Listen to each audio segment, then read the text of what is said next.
Assalamualaikum warahmatullahi wabarakatuh. Anak-anak, pada hari ini kita akan membahas bab 2 kita yang berjudul koordinat kartesius.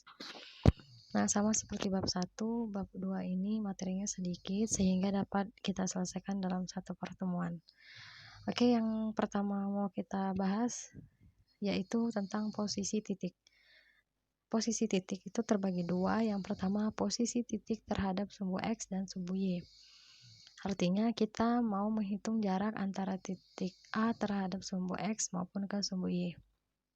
Nah, di situ kalian bisa lihat ada diagram kartesius, ada titik A, B, C, dan sampai H. Nah, Ibu berikan satu contoh. Titik A. Nah, kita mau menghitung jaraknya ke sumbu X. Nah, titik A ke sumbu X itu jaraknya kita tinggal hitung dia bergerak berapa satuan. Contohnya 1, 2, 3, 4, 5, 6. Jadi 6 satuan jarak antara titik A dengan sumbu X. Sedangkan ke sumbu Y 1, 2, 3. Jadi 3 satuan ke sumbu Y. Jadi jarak antara titik A ke sumbu Y itu adalah 3 satuan. Nah, contoh berikutnya misalkan titik B. Titik B itu kalau kita hitung jaraknya ke sumbu Y, kita lihat dia bergerak berapa satuan ke sumbu Y X. 1, 2, 3, 4. Jadi jarak antara titik B dengan sumbu X itu 4 satuan. Sedangkan ke sumbu Y 1, 2, 3, 4. Jadi 4 satuan juga ke sumbu Y.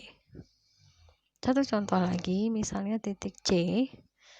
Nah, titik C itu jaraknya ke sumbu X 1, 2, 3. 3 satuan. Sedangkan ke sumbu Y 1, 2, 3, 4. Jadi jarak titik C ke sumbu Y adalah 4 satuan. Jadi Ibu rasa cukup mudah ya menghitung jaraknya. Hanya kita lihat dia bergeser berapa satuan ke sumbu itu. Oke, kita lanjut. Yang kedua, posisi titik terhadap titik asal ataupun titik tertentu. Di situ ada contoh diagram kartesius lagi, gambar denah perkemahan. Ada titik perumahan, titik pos 1, pos 2, pasar, dan seterusnya. Jadi cara menghitung posisi titik terhadap titik lain itu adalah kita lihat dia bergerak berapa satuan. Misalnya, Ibu kasih contoh posisi titik perumahan terhadap titik pasar. Jadi kita hitung itu dari pasar ke perumahan. Nah, ini titik pasar. Dia ke perumahan itu berapa satuan bergeser. Yang pertama ke samping dulu. Jadi 1, 2. 2 satuan ke kanan dan 1, 2. 2 satuan ke atas. Nah, seperti itu contohnya. Contoh berikutnya misalkan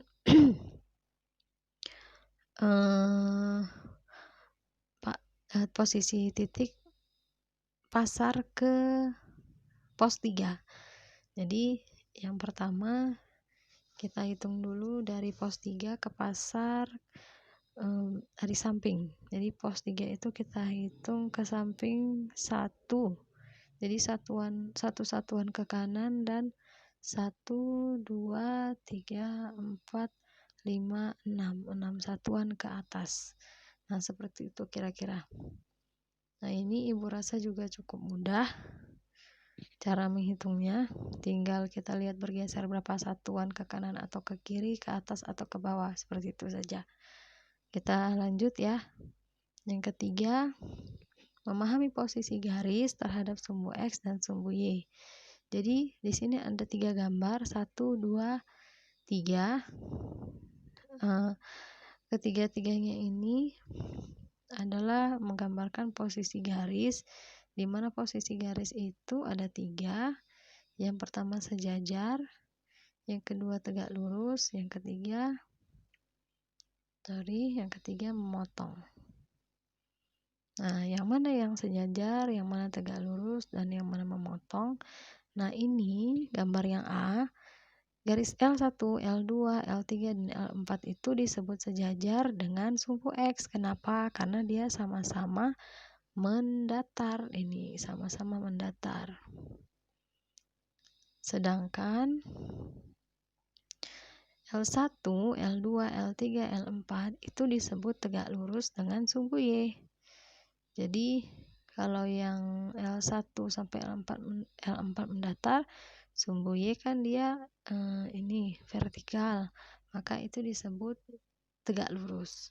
Begitupun juga dengan yang B, garis M1, M2, M3, dan M4 itu disebut sejajar dengan sumbu Y karena dia sama-sama vertikal. Nah, begini.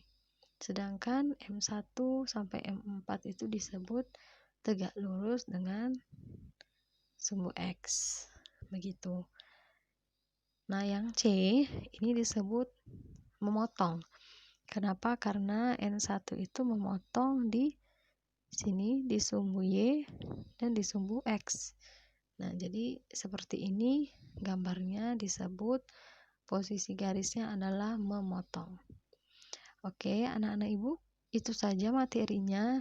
Jadi seperti yang Ibu bilang tadi sangat singkat. Jadi apabila kalian masih belum paham, kalian bisa tonton lagi, sering-sering diulang sehingga sampai kalian paham. Jadi sampai sini saja Ibu akhiri. Assalamualaikum warahmatullahi wabarakatuh.